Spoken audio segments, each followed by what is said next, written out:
Hey friends, Ash here with Gents. Hope you're doing well. Today it's time to take a look at 212 VIP Men Wins. Wait, 212 VIP Men Wins. So this one I talked about really briefly on my Bad Boy Lip Parfum first impression video.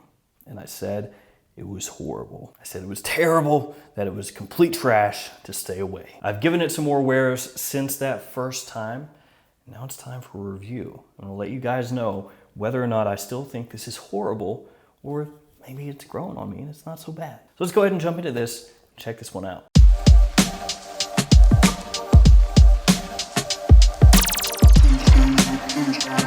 First up, just take a look at the presentation, starting off with this box right here with this nice green and yellow coloration that resembles Brazil's national colors.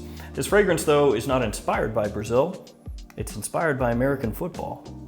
So, yeah, interesting color scheme. 212 VIP Men Wins right there on the front. Limited edition from Carolina Herrera. Eau de Parfum, 100 ml. Nothing on the top, nothing on the sides. On the back, it just says it can only be sold by authorized dealers. Cool.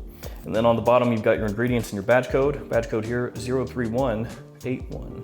And here we have the bottle. This is your typical VIP men bottle style. I actually like it a lot.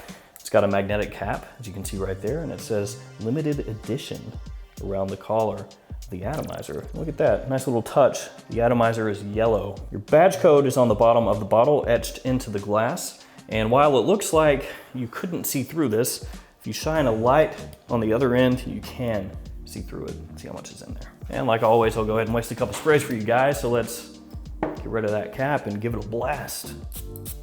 Not too bad. Now this one looked really appealing, really interesting because the note breakdown is quite different. You've got some notes in here that you don't typically see in men's fragrances, like kiwi and cucumber, along with yuzu in the top, and also basil. So a lot of stuff in here that you wouldn't necessarily think would work together. Then on top of it, with all those other notes, you've got leather and tonka and vetiver in the base. So it's like, how does this fit in? You've got all these interesting fruity notes, some of them really tropical, and then heavy notes like leather, vetiver, tonka. Like, how's this going? I don't get it. This one opens up green, fresh, and fruity. Yeah, what a surprise, but it's actually really nice. You've got mandarin and yuzu in the opening working together. You've also got this kind of aquatic feel, which is likely coming from the cucumber, which is officially a mid note. Now you might think with all these different fresh fruity notes going on that it could be too sweet, potentially a little bit cloying, but it's not. It's actually tempered a bit because you've got basil in here, giving it a slight herbal facet. So you've got this contrast of citrus and a slightly aquatic cucumber, and then a more green herbal basil over here, all working together. There's also black pepper as a note in the top, but don't get any of that. The opening of the fragrance is nice. It's pleasant. It's maybe not as unique as you would think that it would be, but it's definitely nice to smell.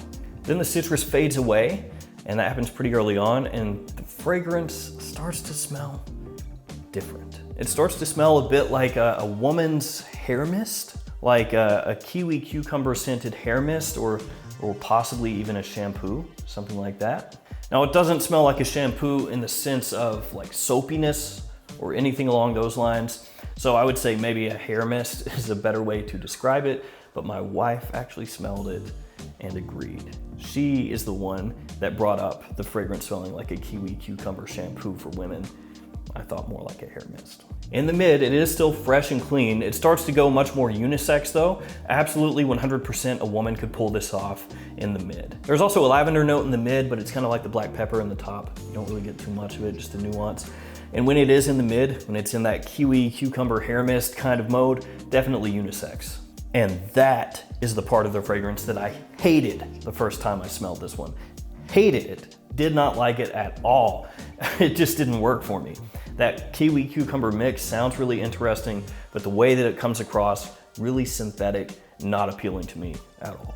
I don't hate it as much now after wearing it multiple times than I did originally. Still don't like it though. Thankfully, it only lasts about 30 minutes, and then that fades away.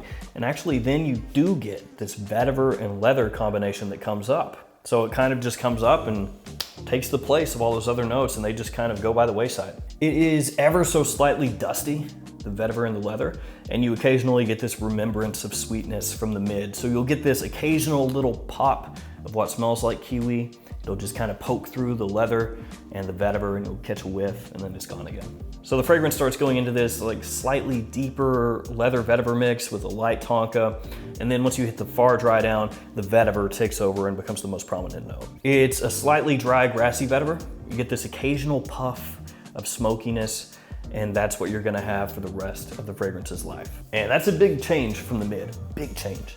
It goes from unisex and then swings back into masculine. And when it is in that mid range, it does lean potentially even ever so slightly feminine. And then once that part is gone, it goes right back to masculine. And that's pretty interesting to me because this fragrance is more of a spring and summertime fragrance, which is not a big surprise. You can look at the note breakdown, look at the bottle and know that right away. Spring, summertime, more of a daytime fragrance than a nighttime fragrance. But when it hits that dry down, you get these notes that you would usually think of as winter or fall notes, or notes that have more depth, more richness, more heaviness to them. They're not notes that you would usually associate with a summertime fragrance, at least not when they're all thrown together. Sure, you can have a vetiver fragrance that's more suitable for spring or potentially summer, but not usually when it's paired up with leather and tonka.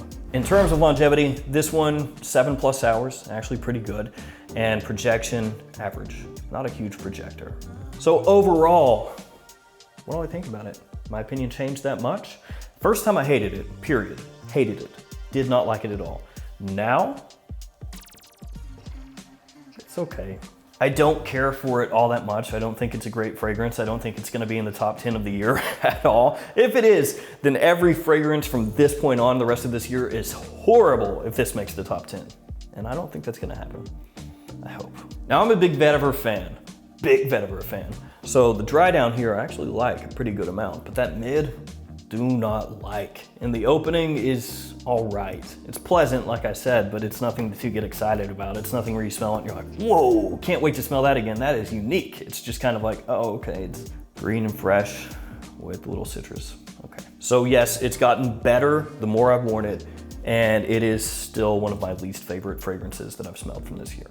In terms of when you would use it, I know we talked about the seasons and everything, but this is more of a casual fragrance and more of like a sporty type fragrance potentially, you know, something that you could wear to the gym, but I think there are better choices for that personally. And it definitely leans more youthful, definitely, much more youthful. I can't imagine too many guys, you know, 35 years and up wanting to wear this, especially for that first hour or so. Now, once you hit the dry down, like I said, it gets better, but there are fragrances that have decent dry downs that also have decent openings in mids. So there's no reason to be like, hey, the dry down's not too bad. I hate the opening, but the dry down's okay, so I guess I'll wear it.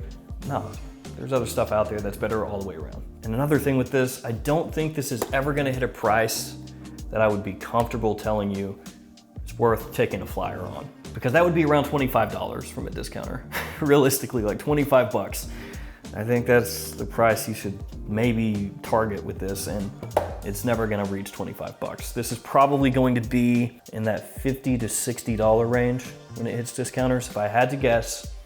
And at that price, I don't think it's worth it. This is one that if I were going to rate it, which I don't really like doing because it kind of, you know, depends on the day, depends on my mood. I might give you a different score on a different day, but if I were going to rate it, this one would be something like a 4.5 out of 10, something like that. So this one obviously just doesn't work for me, but it could work for some of you out there. Maybe that mid, that to me is just a big turnoff as far as how this smells. Maybe it works fantastically for you. And I think that's really gonna be the make it or break it with this, the mid. If the mid works for you, you're golden. If it doesn't, no thanks.